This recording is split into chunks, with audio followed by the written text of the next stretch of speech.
Hello everyone, welcome back to Krishi Autanakoota. ಇವತ್ತಿನ ಸಂಚಿಕೆಯಲ್ಲಿ ಮೀನಿನ ತವಾ ಫ್ರೈ ಮಾಡೋದು ಹೇಗೆ ಅಂತ ಹೇಳ್ಕೊಡ್ತಾ ಇದ್ದೀನಿ.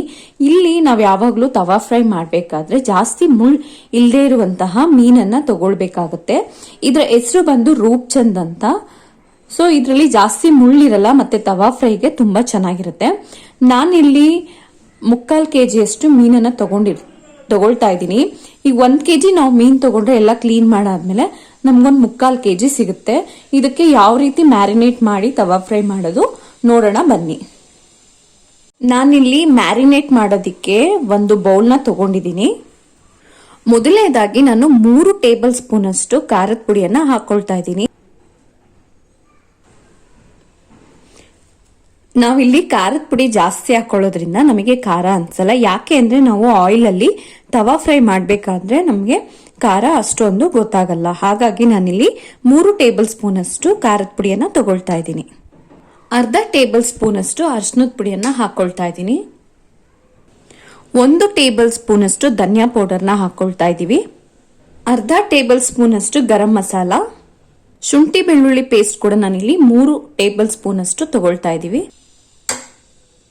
ಶುಂಠಿ ಬೆಳ್ಳುಳ್ಳಿ ಪೇಸ್ಟ್ ಆದಷ್ಟು ಜಾಸ್ತಿ ಹಾಕೊಳ್ಳಿ, ರುಚಿ ತುಂಬಾ ಚೆನ್ನಾಗಿರುತ್ತೆ. 1 ಟೇಬಲ್ ಸ್ಪೂನ್ ಅಷ್ಟು ಸಾಲ್ಟ್ ನ ಆಡ್ ಮಾಡ್ಕೊಳ್ತಾ ಇದ್ದೀನಿ. 1 ಟೇಬಲ್ ಸ್ಪೂನ್ ಅಷ್ಟು ಪೆಪ್ಪರ್ ಪೌಡರ್ ನ ಹಾಕೊಳ್ತಾ ಇದ್ದೀವಿ.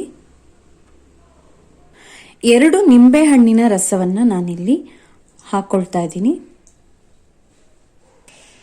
ನಾವಿಲ್ಲಿ ಕಲ್ಸ್ಕೊಳ್ಳೋದಿಕ್ಕೆ ಯಾವುದೇ ರೀತಿಯಾದಂತ ನೀರನ್ನ ಹಾಕೊಳ್ಳಲ್ಲ. 4 ಟೇಬಲ್ ಸ್ಪೂನ್ ಅಷ್ಟು ಎಣ್ಣೆಯನ್ನ ಹಾಕೊಳ್ತಾ ಇದ್ದೀವಿ. ಈ ರೀತಿ ಎಣ್ಣೆ ಹಾಕೊಂಡ್ರೆ ನಾವು ಮ್ಯಾರಿನೇಟ್ ಮಾಡಿ ತವಾ ಮೇಲೆ ಹಾಕಿದಾಗ ಅದು ಕಚ್ಕೊಳ್ಳಲ್ಲ ತವಾಗೆ. 4 ರಿಂದ 5 ಸ್ಪೂನ್ ಹಾಕೊಳ್ಬೇಕಾಗತ್ತೆ.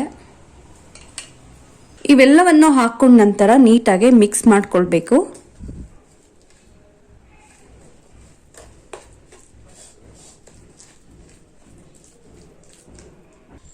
ಈ ರೀತಿ ನೀಟಾಗಿ ಮ್ಯಾರಿನೇಟ್ ಮಾಡ್ಕೊಂಡ್ಮೇಲೆ ನಾವು ಇನ್ನೊಂದ್ಸಲಿ ರುಚಿಗೆ ಉಪ್ಪು ಬೇಕಾ ಅಂತ ನೋಡ್ಕೊಳ್ಬೇಕಾಗತ್ತೆ. ಇನ್ನೊಂದು ಸ್ವಲ್ಪ ನಾನು ಸಾಲ್ಟ್ ನ ಆಡ್ ಮಾಡ್ಕೊಳ್ತಾ ಇದ್ದೀನಿ. ಮ್ಯಾರಿನೇಟ್ ಮಿಶ್ರಣ ಸ್ವಲ್ಪ ಗಟ್ಟಿ ಅನಿಸ್ತಿರೋದ್ರಿಂದ ಇನ್ ಸ್ವಲ್ಪ ಆಯಿಲ್ ನ ಹಾಕೊಳ್ತಾ ಇದ್ದೀನಿ. ನೀಟಾಗಿ ಮಿಕ್ಸ್ ಮಾಡ್ಕೊಳ್ಳೋಣ. ತವಾ ಫ್ರೈಗೆ ಬೇಕಾದಂತಹ ಮಿಶ್ರಣ ಅಥವಾ ಮ್ಯಾರಿನೇಟ್ ರೆಡಿ ಆಗಿದೆ. ಇದನ್ನ ಫಿಶ್ಗೆ ನಾವು ಹಚ್ಚಿ ಇಟ್ಕೊಳ್ಬೇಕಾಗತ್ತೆ. ಇವಾಗ ಒಂದೊಂದೇ ಸ್ಲೈಸ್ ಫಿಶ್ ನ ತಗೊಂಡು ಈ ರೀತಿ ನೀಟಾಗಿ ಮ್ಯಾರಿನೇಟ್ ಮಾಡ್ಕೊಳ್ಬೇಕಾಗತ್ತೆ.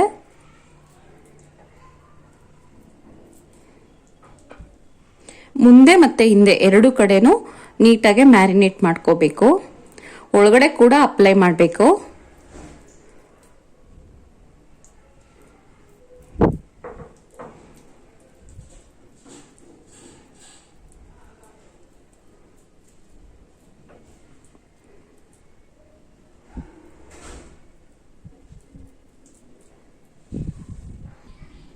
ನೋಡಿ, ನೀಟಾಗಿ ಮ್ಯಾರಿನೇಟ್ ಮಾಡಾಗಿದೆ.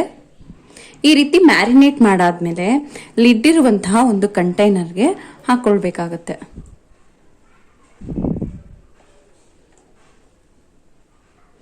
ಇದೇ ರೀತಿ ಎಲ್ಲ ಫಿಶ್ಗೂ ಮ್ಯಾರಿನೇಟ್ ಮಾಡ್ಕೊಳ್ಳೋಣ.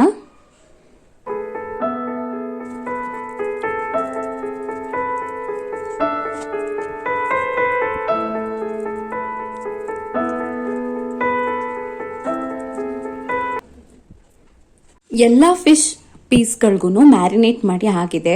ಇವಾಗ ನಾವು ಇದನ್ನ ಕ್ಲೋಸ್ ಮಾಡಿಬಿಡೋಣ.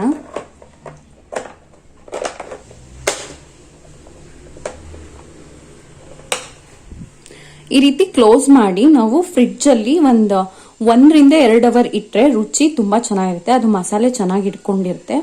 ಆಮೇಲೆ ಇದು ಇಮಿಡಿಯೇಟ್ ಹಾಕಬೇಡಿ. ಇಮಿಡಿಯೇಟ್ ಹಾಕಿದ್ರೆ ಅದ್ ಮಸಾಲೆ ಹಿಡ್ದಿರಲ್ಲ, ಟೇಸ್ಟ್ ಅಷ್ಟೊಂದು ಸಿಗಲ್ಲ.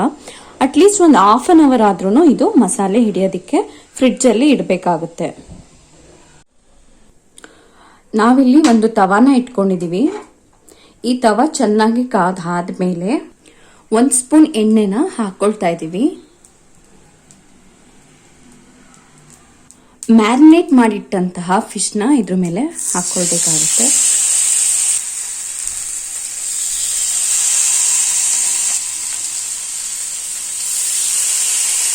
ಒಂದು ಟೈಮಿಗೆ ತವ ಎಷ್ಟಿಡ್ಸುತ್ತೆ ಅಷ್ಟು ಹಾಕ್ಕೊಳ್ಬೋದು. ಹಾಕಾದ್ಮೇಲೆ ಎಣ್ಣೆನ ಹಾಕ್ಕೊಳ್ಬೇಕಾಗುತ್ತೆ ಮೇಲೆ. ಇದಕ್ಕೆ ಸ್ವಲ್ಪ ಜಾಸ್ತಿ ಎಣ್ಣೆ ಹಾಕ್ಕೊಂಡು ಬೇಯಿಸ್ಕೊಳ್ಬೇಕಾಗುತ್ತೆ, ಇಲ್ಲ ಅಂದರೆ ತಳ ಹಿಡಿದ್ಬಿಡುತ್ತೆ. ನಾವು ಮನೆಯಲ್ಲೇ ಮಾಡಬೇಕಾದ್ರೆ ಆದಷ್ಟು ತವಾ ಫ್ರೈನ ಮೀಡಿಯಂ ಫ್ಲೇಮಲ್ಲಿ ಬೇಯಿಸ್ಕೊಳ್ಬೇಕಾಗತ್ತೆ, ಇಲ್ಲ ಅಂತಂದರೆ ಹಾಕಿರುವಂತಹ ಮಸಾಲೆ ಸೀದೋಗ್ಬಿಡುತ್ತೆ.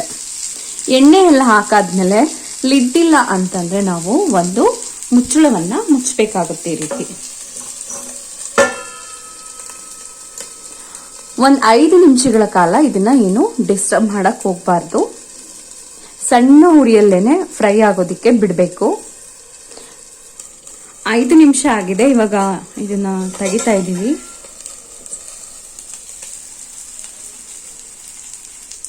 ನೀಟಾಗಿ ಇದನ್ನ ಮಗ್ಚಾಕೊಳ್ಬೇಕಾಗುತ್ತೆ.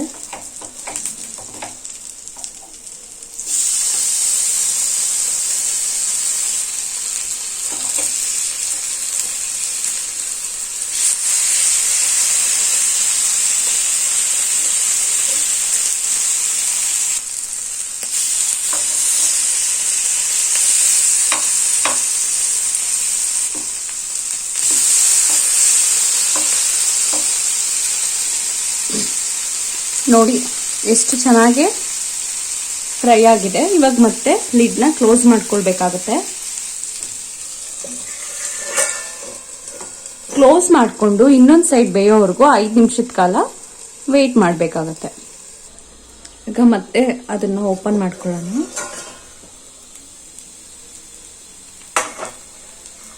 ಸೊ ಫಿಶ್ ಇವಾಗ 2 ಸೈಡು ಬೆಂದಿದೆ ನೋಡಿ. 2 ಸೈಡು ಚೆನ್ನಾಗಿ ಬೆಂದಿದೆ.